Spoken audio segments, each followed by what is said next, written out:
2. 2. Spune-mi ce lună este luna a patra.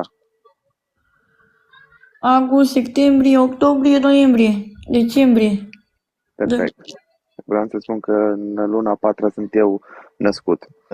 Încă o întrebare este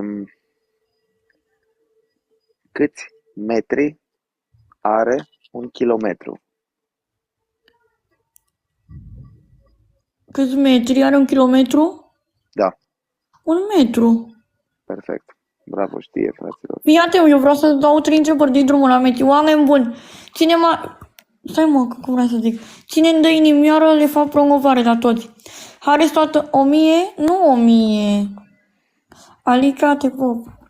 Salut-o pe Alexandra. Elena, te pup. Patrick, Așa, dă-i perfect. follow la primul loc la lui Alexandra, că e prietena mea cea mai bună.